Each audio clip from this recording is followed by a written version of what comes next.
Assalamualaikum warahmatullahi wabarakatuh dan selamat pagi kepada anak-anak 3 Al-Farabi. Cikgu harap hari ini awak masih berada dalam keadaan sihat walafiat untuk meneruskan sesi PDPR kita.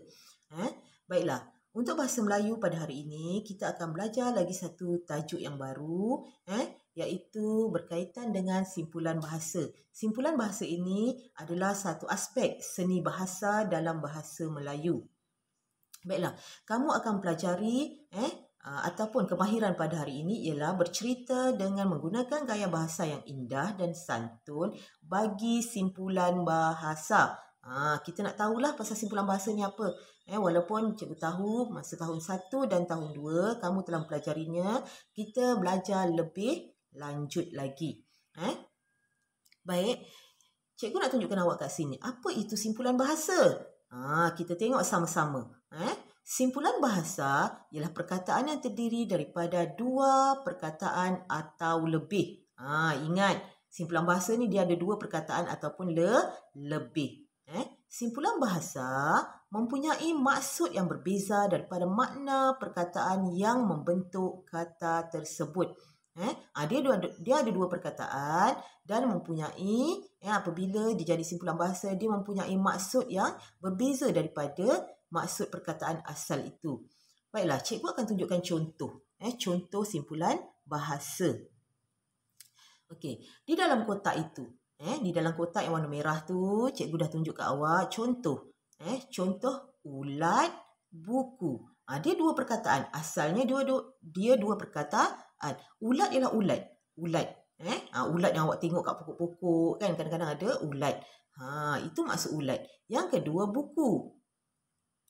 Buku tu apa? Buku tulis, buku teks. Itu buku. Dia 2 perkataan dan memberi 2 maksud yang berbeza. Tetapi apabila telah dijadikan satu frasa, dia jadi satu frasa. Frasa tu maksudnya apa? 2 perkataan. 2 perkataan, dia akan memberi satu makna yang baru. Apa maksud ulat buku sebenarnya? Dalam simpulan bahasa, ulat buku bermaksud orang yang suka membaca. Kalau awak tengok ibu awak ataupun adik awak ataupun abang awak atau kakak, rakan-rakan awak baca buku, awak bolehlah, wah bagusnya awak. Awak ni seorang yang ulat buku lah. Apa maksud ulat buku tu? Ulat buku orang yang suka membaca. Ini contoh simpulan bahasa. Baiklah, contoh kedua. Cikgu nak tunjukkan awak contoh kedua. Okey, kita tengok contoh kedua pada kotak yang warna merah tu. Yang pertama dia bagi perkataan cahaya. Apa maksud cahaya? Cahaya itu ialah yang ada pada mentol. Cahaya yang memberi terang ataupun mentol tu dia keluarkan cahaya ataupun lampu. Itu cahaya. Apa maksud mata? Mata ni lah mata untuk melihat.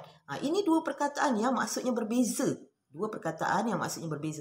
Tetapi apabila telah dijadikan satu frasa, cikgu cakap hari tu, apa dia frasa ialah 2 perkataan. Disatukan menjadi satu frasa, dia akan jadi cahaya mata. Perkataan ni dah jadi simpulan bahasa. Bila dah jadi simpulan bahasa, maksudnya pun dah menjadi maksud yang baru. Apa maksud cahaya mata? Cahaya mata ialah anak. Okey, Cikgu Syidah baru mendapat cahaya mata. Apa maksud dia? Cikgu Syidah baru mendapat anak. Itu contoh ayat. Ini adalah contoh ayat lah. Untuk simpulan bahasa. Cikgu harap kamu faham. Ingat, simpulan bahasa ada 2 perkataan. Apabila dijadikan satu frasa, dia telah memberi satu makna yang baru. Baiklah, untuk lebih ringkas lagi, cikgu nak awak faham berkaitan dengan simpulan bahasa. Ini dia. Perkataan simpulan bahasa. 2 perkataan berbeza. Mula-mula 2 perkataan yang berbeza. Tapi untuk jadi simpulan bahasa, dia telah menjadi satu frasa dan memberi makna ataupun maksud yang baru. Okey, cikgu bagi lagi contoh yang lain. Kaki bangku. Contoh kaki bangku apa dia? Kaki kan, kalau perkataan kaki-kakilah yang kita guna untuk berjalan. Bangku apa bangku? Bangku yang tempat kita duduk. Macam dekat kantin yang kerusi panjang tu kita panggil dia bangku. Itu adalah perkataan. Dua perkataan berbeza. Tetapi apabila cikgu dah jadikan dia satu frasa, dia akan menjadi kaki bangku. Apa maksud kaki bangku? Kaki bangku tu maksudnya orang yang tidak pandai bermain bola. Itu contoh. Apa lagi? Contoh yang lain. Contohnya cakar ayam. Kalau perkataannya berbeza, cakar. Apa maksud cakar? Cakar, kita mencakar. Cakar. Ayam tu apa? Ayam tu sejenis haiwan. Kan? Tetapi apabila telah disatukan menjadi satu frasa, maksudnya dah berubah. Dah jadi yang baru. Cakar ayam maksudnya apa? Menulis dengan comot. Cikgu harap awak faham maksud simpulan bahasa. Simpulan bahasa. Baiklah. Untuk itu, cikgu nak awak buka pada muka surat, buku teks muka surat 5. Muka teks muka surat 5. Yang ada pada cikgu ini adalah buku teks. Buka muka surat 5. Ini berkaitan dengan simpulan bahasa. Cikgu nak awak buka dan baca bersama-sama cikgu. Cikgu baca, awak tengok, kemudian awak bacalah lagi sekali. Baiklah, siapa pantas? Nabila dan Nasri sedang beradu kepantasan membina bangunan dengan blok plastik. Apa maksud blok plastik? Blok plastik tu Lego. Lego yang awak suka main pasang-pasang tu, itu nama dia blok plastik dalam bahasa Melayu. Mereka dibantu oleh ibu dan ayah. Masa tu diorang ni semua main Lego. Okey, kita tengok dialog dia. Wah, cepatnya abang. Kalau begitu, kemenangan tentu dalam tangan abang. Baiklah. Abang dia pun jawab, Nabila, kamu masih ada peluang. Kamu jangan putus asa. Baik, ibu dia pula cakap, betul Nabila, kamu ada bakat. Bangunan yang kamu bina sungguh menarik. Ayah dia pun jawab, ya Nabila, mari kita menyiapkannya bersama-sama. Rupanya dia nak buat bangunan. Dia buat bangunan sampai siap menggunakan Lego. Baiklah, kita tengok petikan di bawah. Ibu, ayah dan Nasri mengambil hati Nabila. Mereka mahu Nabila terus berusaha. Setelah mendengar kata-kata semangat daripada keluarganya, Nabila dengan hati wajar terus menyiapkan binaan bangunannya. Mula-mula dia kata apa? Ceritanya ni. Mula-mula Nabila ni hampir putus asa nak buat bangunan bila dia tengok abang dia buat bangunan menggunakan blok tu tadi. Dah nak siap dah tapi dia tak siap-siap. Dia rasa macam dia sedih lah kan. Dia macam sedih. Jadi ibu ayah dan Nasri ni, abang dia Nasri, bagi semangatlah kat dia, cuba ambil hati Nabila untuk dia terus kan buat blok bangunan jadi bangunan. Blok tu jadi bangunan. Baiklah, kita tengok bawah lagi. Perenggan yang kedua. Akhirnya, Nabila berjaya menyiapkan bangunannya. Dia berasa besar hati. Air muka Nabila sungguh ceria. Ibu dan ayah mengucapkan tahniah kepada Nasri dan Nabila. Mereka, buah hati Encik Abdul Aziz dan Puan Zainab. Baiklah, pada perenggan kedua, dia bagi tahu Nabila akhirnya apabila dah diberi semangat oleh abang, ibu dan ayahnya, dia bersemangatlah untuk terus kan buat bangunan tersebut. Apabila hampir siap, Nabila tu rasa gembira lah. Ceria, dia rasa suka, seronok dah siap. Akhirnya ibu dan ayah pun mengucapkan tahniah lah kepada Nabila dan abangnya tadi Nasri. Sebab dapat siapkan bangunan tersebut. Siapa nama ibu dan ayah Nasri dan Nabila ni? Encik Abdul Aziz dan Puan Zainab. Dia bangga dengan anak-anak dia lah sebab dapat siapkan bangunan. Itu cerita tentang siapa pantas. Cikgu harap kamu faham. Baiklah, di dalam petikan ini terdapat simpulan bahasa. yang bercetak merah. Awak tengok yang bercetak merah daripada dialog tadi tu ada dalam tangan, ada bakat. Lepas tu petikkan di bawah, ambil hati, hati wajah, besar hati, air muka dan buah hati. Itu semua kita panggil sebagai simpulan bahasa. Dia mempunyai maksud ataupun makna yang tersendiri. Baiklah, dalam tangan. Apa maksud dalam tangan? Dalam tangan ni sudah tentu dapat. Maksudnya sudah tentu dapat. Okey. Seterusnya, apa maksud ada bakat? Ada bakat ialah mempunyai kebolehan. Dia mempunyai kebolehan. Seterusnya, apa maksud ambil hati? Ambil hati ialah membuat sesuatu untuk menggembirakan hati orang lain. Untuk menggembirakan hati orang lain. Seterusnya, apa maksud hati wajah? Hati wajah bersemangat. Bersemangat. Baik, seterusnya besar hati. Maksud besar hati ialah apa? Gembira, seronok. Itu maksud besar hati. Air muka. Apa maksud air muka? Riak wajah seseorang. Riak wajah lah, kadang-kadang muka dia sedih, kadang-kadang gembira, kadang-kadang murung. Itu maksudnya riak wajah ataupun air muka. Simpulan bahasanya air muka. Dan akhir sekali ialah buah hati.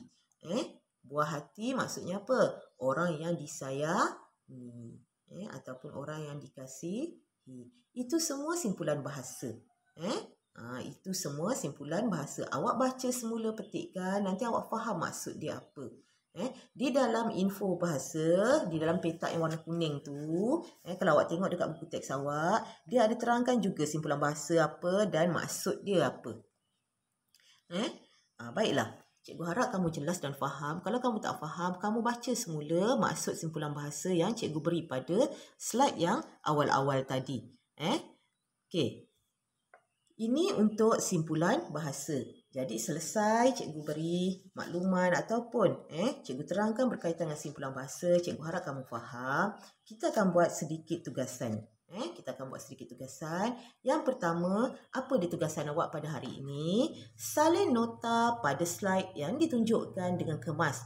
Guna buku tulis BM1. Tulis hari dan tarikh. Yang mana nak kena buat nota? Yang ini. Buat nota yang ini. Cikgu dah ada tulis nota 1. Cikgu dah ada tulis dekat atas ni. Cikgu ada tulis nota dekat atas. Tu. Okey. Cikgu dah ada tulis. Okey, nota 1 awak kena buat salin. Yang kedua, awak salin yang dalam kotak merah tu, contoh tu. Cikgu nak awak salin yang tu. Yang ketiga, salin juga dalam petak yang warna merah tu. Salin. Okey. Yang keempat, cikgu nak awak salin ini.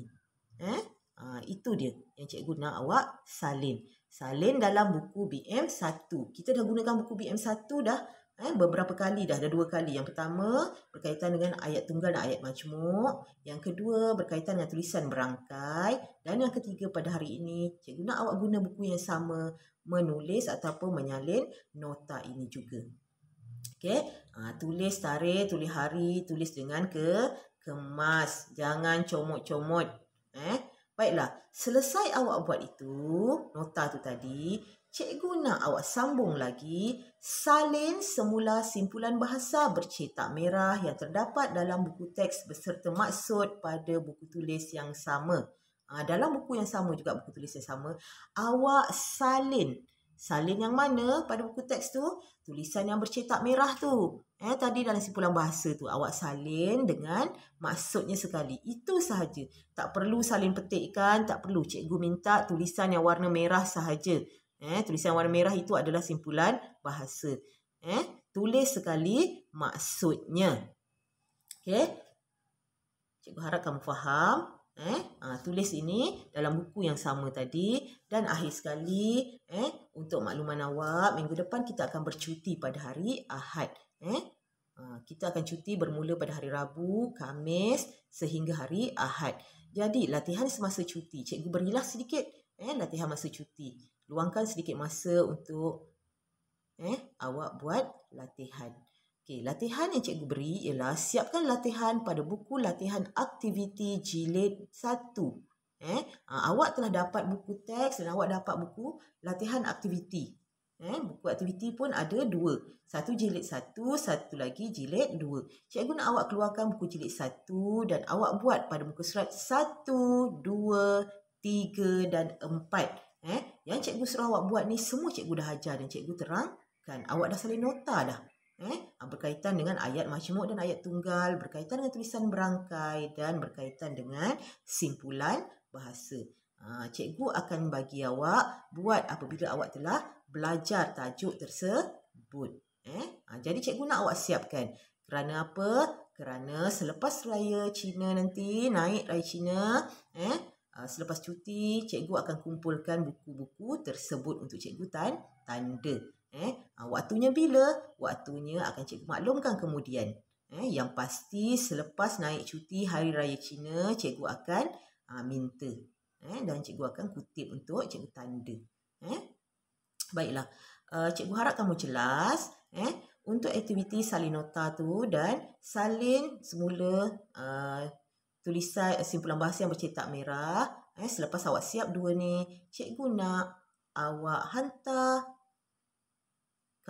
hasil awak ni, hasil tugasan awak ke dalam grup kelas. Hantar yang ini. Yang latihan semasa cuti, awak siapkan waktu cuti sekolah nanti. Tapi pastikan siap. Jangan banyak sangat main. Okey? Setakat itu saja untuk PDPR cikgu pada hari ini. Kita akan berjumpa lagi selepas cuti raya Cina nanti. Okey? Baiklah. Assalamualaikum warahmatullahi wabarakatuh.